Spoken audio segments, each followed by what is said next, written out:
একসময় তেহরানকে বলা হতো মিডল ইস্টের প্যারিস। আপনি হয়তো জানেন কেন এটা বলা হতো, তারপরে বলি। এর সঙ্গে জড়িয়ে আছে একটি পরিবারের নাম, শাহ পাহলভী রাজবংশ। আজকের অস্থির ইরানে অনেকের মুখে মুখে ঘুরছে একটি নাম, রেজা পাহলভী। ক্ষমতার রাজনীতিতে নতুন করে আলোচনা এসেছেন সাবেক এই যুবরাজ। সম্প্রতি ইরান কাঁপিয়ে দেওয়া যে গণ আন্দোলন, সেখানে একাংশের কণ্ঠে স্লোগান উঠছে রেজা পাহলভীকে নিয়ে। কেউ কেউ চাইছেন ইসলামী প্রজাতন্ত্রের অবসান ঘটিয়ে ইরানে আবার ক্ষমতায় আসুক পাহলভীরা। কিন্তু সময় ও পরিবেশ কি সত্যিই তাদের পক্ষে? রেজা পাহলভীর দাদা রেজা শাহ পাহলভী ছিলেন এই রাজবংশের প্রতিষ্ঠাতা। ৫.৫ দশক ইরান শাসন করেছেন বাপ ও ছেলে মিলে। তাদের আমলেই হাজার হাজার বছরের রক্ষণশীল সমাজ ব্যবস্থা ভেঙে ইরানিরা পা রেখেছিল আধুনিকতার পথে। বদলেছিল অবকাঠামো, রাষ্ট্র ব্যবস্থা। আমূল পরিবর্তনের ঢেউ লেগেছিল সমাজ ও মানুষের মননে। প্রথম পাহলভীর আমলে ইরানের নিষিদ্ধ ছিল বোরখা ও হিজাব। দ্বিতীয় পাহলভী শুরু করেছিলেন শ্বেত বিপ্লব বা হোয়াইট রেভলিউশন, যা নিয়ে এখনো আলোচনা হয়। কৃষি সংস্কার থেকে নারীর অধিকার, শিক্ষা, অর্থনীতি, শিল্প সংস্কৃতিতে এসেছিল ব্যাপক পরিবর্তন। ইরানের চলচ্চিত্র ও সঙ্গীতে দেখা গিয়েছিল অভূতপূর্ব এক জাগরণ। কিন্তু পাহলভীর শাসনের শ্বেত উন্নয়নের আড়ালে ধীরে ধীরে জমেছিল ক্ষোভ। বিরোধীদের দমনপীড়ন, মত প্রকাশের টুঁটি চেপে ধরা, আলেম ও কৃষকদের খেপিয়ে তোলা এবং ক্রমবর্ধমান স্বৈরতান্ত্রিকতার বিরুদ্ধে ফুঁসে উঠেছিল জনগণ। শেষমেশ গণ আন্দোলনের মুখে দেশ ছেড়ে পালাতে বাধ্য হন শাহ মোহাম্মদ রেজা পাহলভী। নির্বাসনেই মৃত্যু হয় তার। সেই শাহের একমাত্র উত্তরাধিকার রেজা পাহলভী থাকেন প্রবাসে। সেখান থেকেই ইরানের ক্ষমতার কেন্দ্রে ফিরে আসার চেষ্টা করছেন গত কয়েক বছর ধরে। নিজেকে তুলে ধরেছেন ইরানের বিকল্প নেতা হিসেবে। কিন্তু ইরানের বাস্তবতা আসলে কেমন? আদৌ কি আবার ফিরতে পারবেন পাহলভীর উত্তরাধিকার? আগে কেমন ছিল তাদের শাসন এবং কেন ক্ষমতা ছেড়ে পালাতে হয়েছিল তাদের? আর কিভাবেই বা গড়ে উঠেছিল ২০ শতকের অন্যতম আলোচিত শাহ পাহলভী রাজবংশ? এইসব প্রশ্নের উত্তর খুঁজব। সঙ্গে আছি আমি আহরার হোসেন।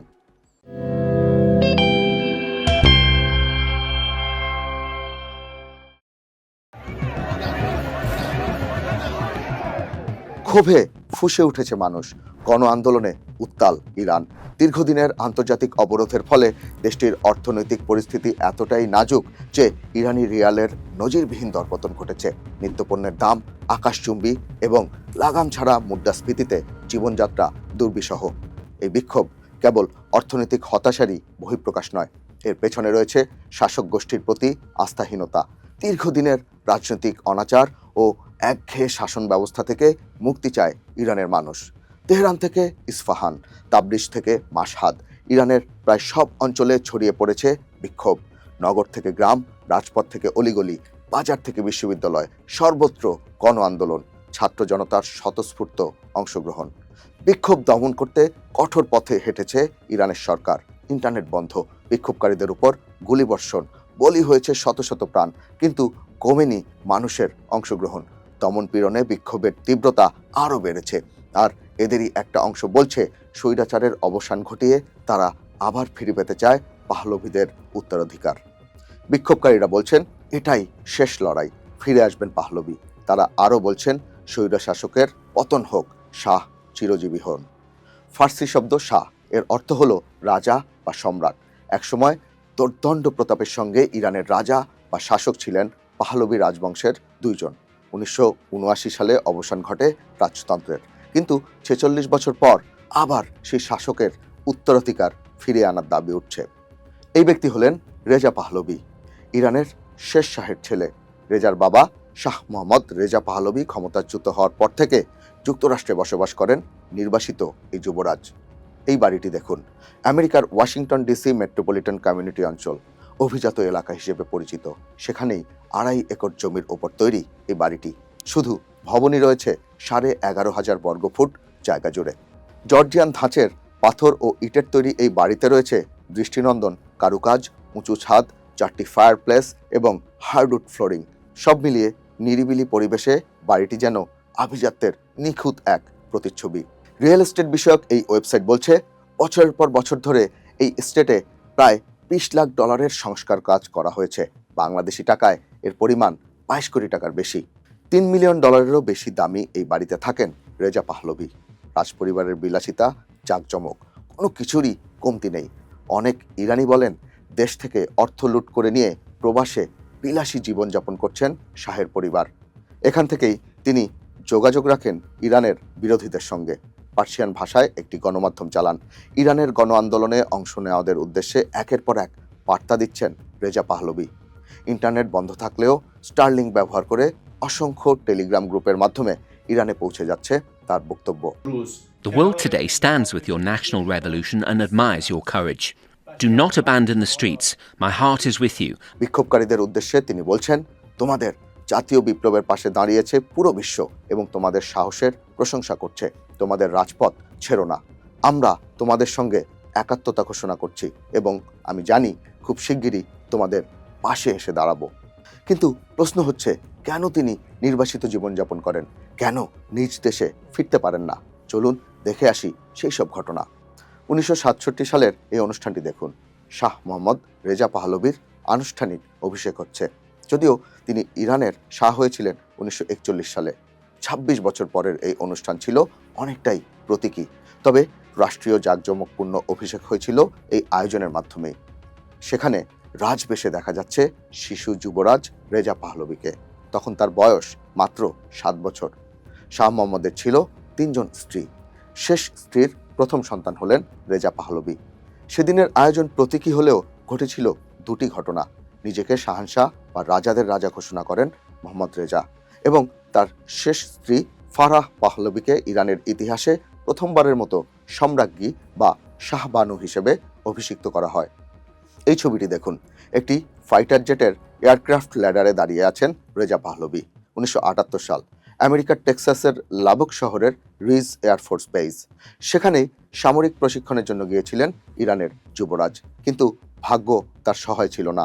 দেশত্যাগের মাত্র কয়েক মাস পরই 1979 সালের জানুয়ারিতে সংঘটিত হয় ইরান বিপ্লব। সেই গণ অভ্যুত্থান ছুঁয়ে গিয়েছিল রাজনৈতিক, সামাজিক, আদর্শিক ও অর্থনৈতিক সহ সব শ্রেণীকে। কারণ ছিল শাহ মোহাম্মদ রেজা পাহলভীর দমনমূলক শাসন। এই বিপ্লবের মধ্য দিয়েই ইরানে অবসান ঘটে 5.5 দশকের পাহলভীদের শাসন। এরপর থেকে পাহলভীদের আর কেউ কখনো দেশে ফিরতে পারেননি। কিন্তু 5.5 দশকের দীর্ঘ শাসনের ভিত্তি গড়ে উঠেছিল কিভাবে? আর কিভাবেই বা ইরানের ক্ষমতায় বসেছিল শাহ পাহলভীরা? এই প্রশ্নের উত্তর খুঁজতে ফিরতে হবে ইতিহাসের অনেক পেছনে। 20 শতকের গোড়ার দিকে দ্বিমুখী সংকটে জড়িয়ে পড়ে ইরান।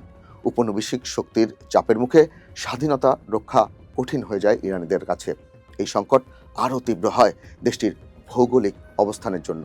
দুই বড় শক্তি রাশিয়া ও ব্রিটেনের টানাটানির মধ্যে পড়ে যায় ইরান। দেশটি ভাগ করে নিতে চায় দুই দেশ। ইরান নিয়ে রাশিয়া ও ব্রিটেনের বল প্রয়োগের এই ঘটনাকে বলা হয় গ্রেট গেম। 1907 সালে দুই পরাশক্তি নিজেদের প্রভাব বলয়ে ইরানকে ভাগ করে নেওয়ার সিদ্ধান্ত নেয়। এর ফলে ইরানের উত্তরে রাশিয়া এবং দক্ষিণে ব্রিটেনের কর্তৃত্ব প্রতিষ্ঠিত হয়। প্রথম বিশ্বযুদ্ধের সময় সংকট আরও গভীর হয়। অর্থনৈতিক বিপর্যয় এবং ক্ষমতার শূন্যতা তৈরি হয়। আর তখনই উত্থান হয় পাহলভী রাজবংশের। এই ব্যক্তির নাম রেজা খান। সাধারণ এক পরিবারে জন্ম। এরপর যোগ দেন সেনাবাহিনীতে। পারস্য কসাক ব্রিগেড ছিল ইরানের মিলিটারির গুরুত্বপূর্ণ ও প্রভাবশালী অংশ। 1879 সালে রাশিয়ার সহযোগিতায় গঠন করা হয় এই ব্রিগেড। কসাক ব্রিগেডের প্রধান ছিলেন রেজা খান। ইরানের রাজনৈতিক পরিস্থিতি তখন ভীষণ জটিল। নবগঠিত সোভিয়েত ইউনিয়ন ব্রিটিশদের জন্য হুমকি হিসেবে আবির্ভূত হয়েছে। ইরানেও সোভিয়েত প্রভাব বাড়ছিল। ঠিক সে সময় ব্রিটিশদের সহায়তায় এক সামরিক অভ্যুত্থান ঘটান রেজা খান। 1921 সাল, কসাক ব্রিগেড নিয়ে রেজা খান প্রবেশ করেন তেহরানে। তখন ছিল কাজার রাজবংশের শাসন। রাজাকে দুটো প্রস্তাব দেন রেজা খান। মন্ত্রিসভা ভেঙে দিতে হবে এবং তাকে বানাতে হবে সেনাবাহিনীর সর্বাধিনায়ক। রেজা খানের কথা মতো নতুন প্রধানমন্ত্রী নিয়োগ দেওয়া হয় এবং নিজে হন যুদ্ধমন্ত্রী। 1785 সাল থেকে ইরান শাসন করছিল কাজার রাজবংশ। আহমেদ শাহ ছিলেন অপেক্ষাকৃত দুর্বল শাসক। এর ওপর ব্রিটিশ সোভিয়েত দ্বন্দ্ব। রেজা খান একের পর এক আবদার তুলতে থাকেন আর তা মেটাতে থাকেন দুর্বল শাহ। এভাবেই 1923 সালে রেজাকে বানানো হয় প্রধানমন্ত্রী। এরপর একদিন চিকিৎসার নাম করে হঠাৎ উধাও হয়ে যান রাজা। ইউরোপ চলে যান আহমেদ শাহ। আর কখনোই তিনি ইরানে ফেরেননি। আহমেদ শাহের উৎখাতের মধ্য দিয়ে ইরানে সমাপ্তি ঘটে কাজার রাজবংশের শাসন। 1925 সাল আনুষ্ঠানিকভাবে রেজা খানকে শাহ বা রাজা ঘোষণা করে মজলিস। ইরানের পার্লামেন্টকে মজলিস বলা হয়। এরপর রেজা খান পাহলভি নাম গ্রহণ করেন। এই নাম বেছে নেওয়ার মাধ্যমে ইরানের বীরত্বপূর্ণ ইতিহাস, রাজকীয় ঐতিহ্য এবং ইসলামের আগে পারস্যের গৌরবময় অতীতের সঙ্গে নিজেদের যুক্ত করতে চেয়েছিলেন রেজা খান। একই সঙ্গে ইরানে পশ্চিমের আদলে আধুনিক ও ধর্মনিরপেক্ষ জাতীয়তাবাদ প্রতিষ্ঠার লক্ষ্য নিয়ে নতুন রাজতন্ত্রের যাত্রা শুরু হয়। ক্ষমতায় বসেই নানা ধরনের অর্থনৈতিক সংস্কারে হাত দেন রেজা শাহ পাহলভি। এই হলো ট্রান্স ইরানিয়ান রেলপথ। 2টি সাগরকে যুক্ত করেছে, পারস্য উপসাগর থেকে কাস্পিয়ান সাগর। 1400 কিলোমিটারের বেশি এই রেল ট্র্যাক হলো ইরানের অর্থনীতির অত্যন্ত গুরুত্বপূর্ণ এক অবকাঠামো। এই রেলপথ নির্মাণ ছাড়াও রেজা শাহের সময় শিক্ষা ও আইন সংস্কার আনা হয়। ছেটে ফেলা হয় ধর্মীয় বাধ্যবাধকতা। শিক্ষা হয় বাধ্যতামূলক। শত শত স্কুল নির্মাণ এবং 1934 সালে প্রতিষ্ঠিত হয় তেহরান বিশ্ববিদ্যালয়। ইরানকে দ্রুত পাশ্চাত্য ধাঁচে আধুনিক করতে গিয়ে তখন এমন একটি আইন করেন রেজা শাহ পাহলভি যা নিয়ে দুনিয়া জুড়ে তোলপাড় সৃষ্টি হয়। তা হলো ইরানে নিষিদ্ধ করা হয় বোরকা, হিজাব ও ওড়না।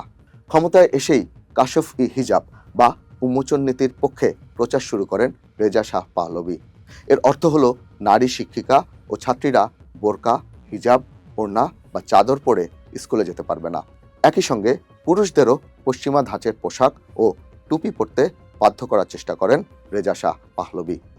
1936 সালের 8ই জানুয়ারি শাহ পাহলভি এক ডিক্রি জারি করেন, আর এর মাধ্যমে নিষিদ্ধ হয় ঐতিহ্যবাহী ইসলামী পর্দা ও ওড়না। এই ছবিটি দেখুন। হিজাব নিষিদ্ধ হওয়ার পর ইরানের নারীরা পরনে পাশ্চাত্য ধাঁচের পোশাক, আর হিজাব নিষিদ্ধের আগের ছবি এটা। ইসলাম ও পার্সিয়ান ঐতিহ্যের পোশাক।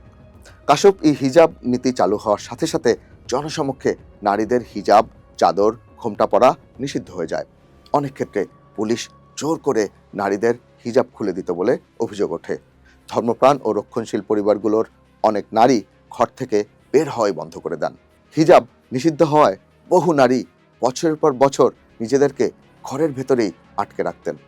পুলিশের মুখোমুখি হওয়া এড়াতে অনেকেই রাতের আধারে কিংবা ঢাকা দেওয়া গাড়িতে চড়ে বাইরে বের হতেন।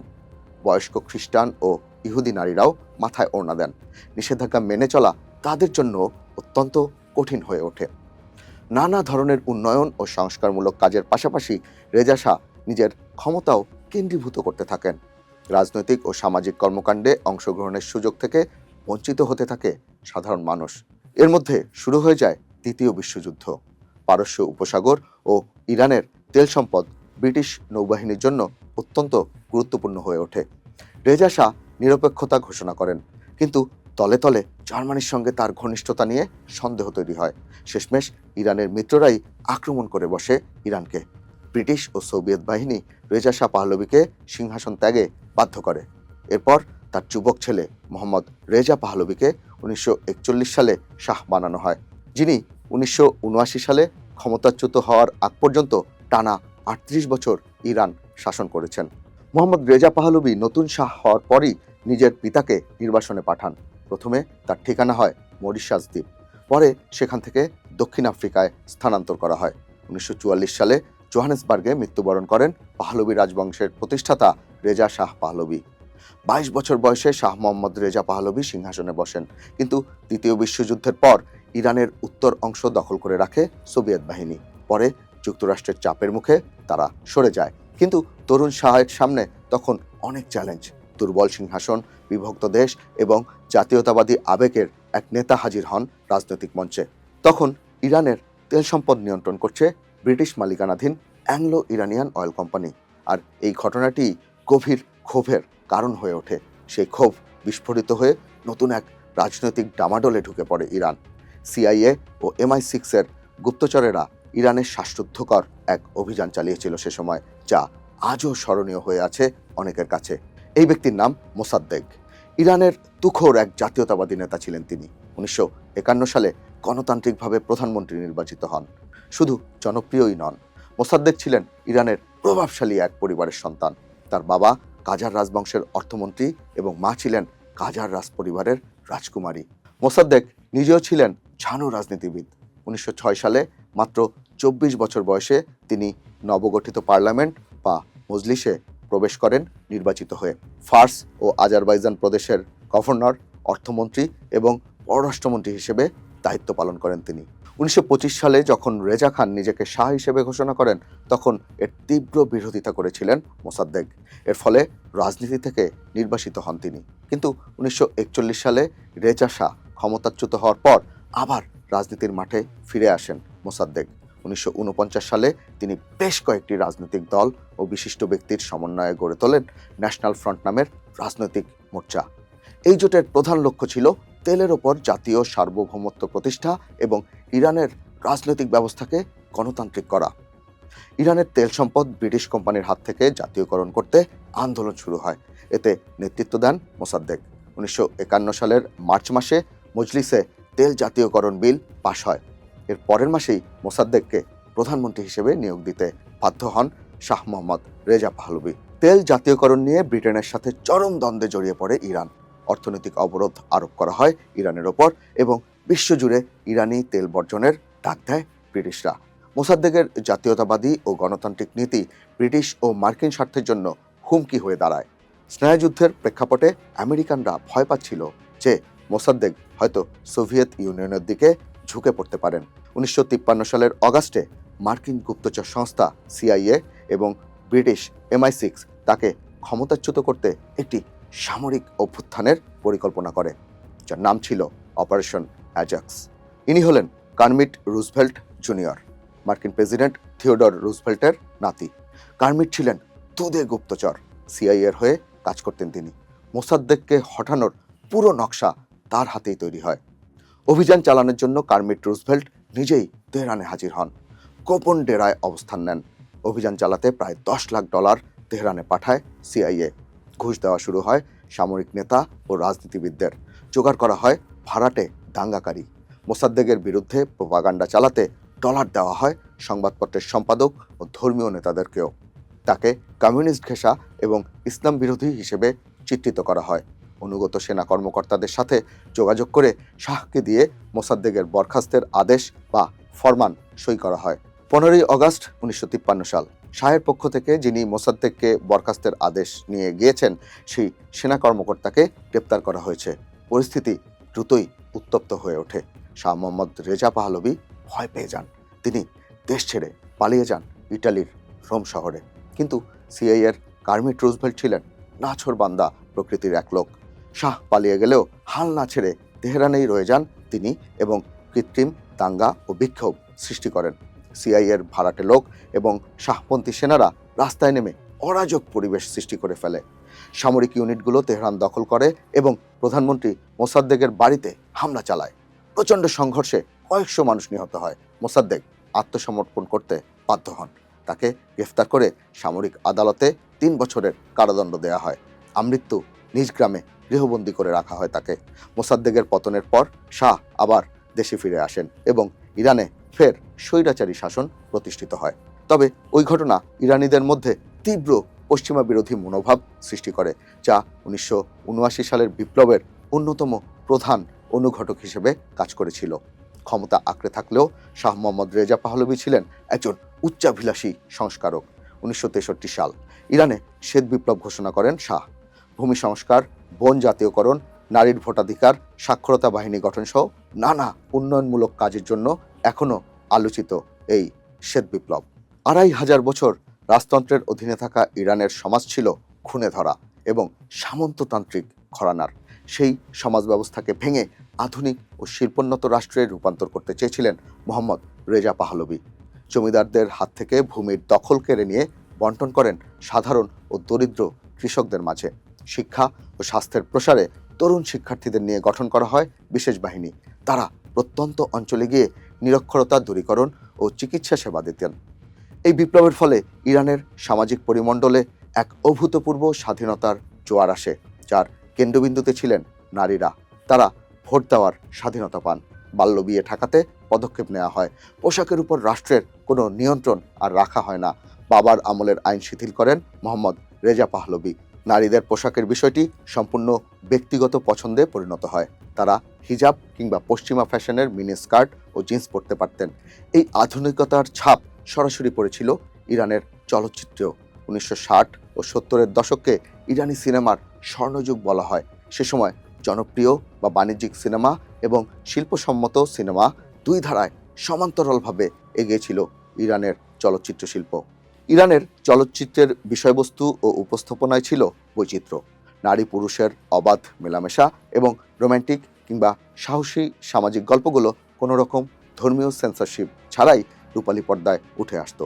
তেহরান তখন হয়ে উঠেছিল শিল্প সংস্কৃতির প্রাণকেন্দ্র, যা বিশ্বজুড়ে মধ্যপ্রাচ্যের প্যারিস হিসেবে পরিচিতি লাভ করে।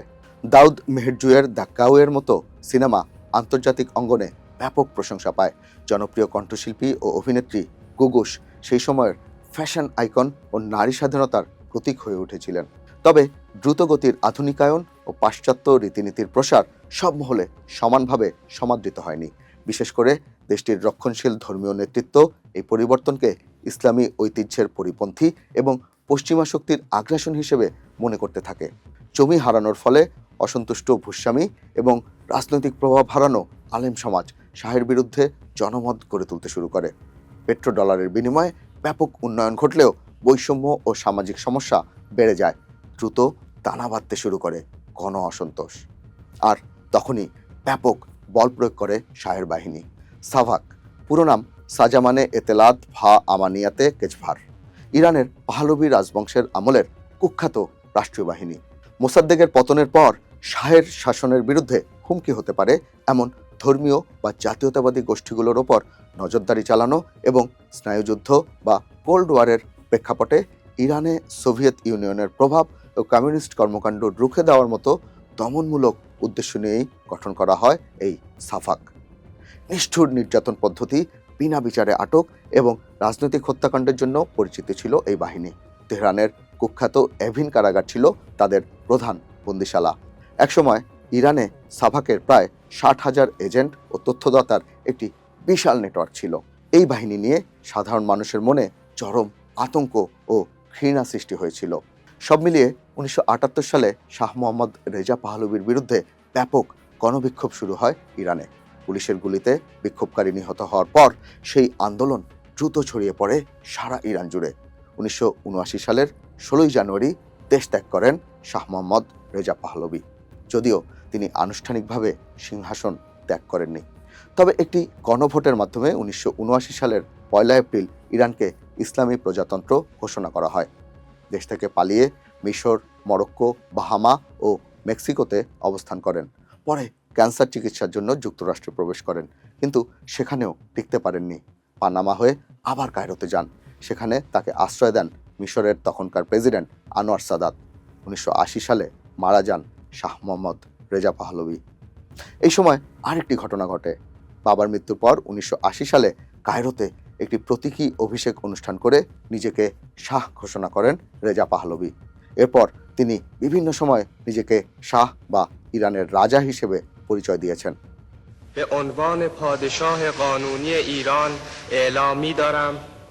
ব্রিটানিকার বিশ্লেষণে বলা হচ্ছে, বিপ্লবের সময় পাহলভির বাবা ছিলেন অত্যন্ত অজনপ্রিয়। তবে বর্তমান শাসন ব্যবস্থার প্রতি ইরানিদের হতাশা বাড়তে থাকলে পাহলভির পরিচিতি ও প্রভাব বাড়ে, বিশেষ করে তরুণ ইরানিদের মধ্যে। রেজা পাহলভি নিজেও বদলেছেন। তিনি রাজা হিসেবে না, গণতান্ত্রিক নির্বাচনের পক্ষের শক্তি হয়ে ইরানে ফিরতে চান। পাহলভি পরিবারের ইরানের ভেতরে বাস্তব কোনো শক্ত উপস্থিতি নেই।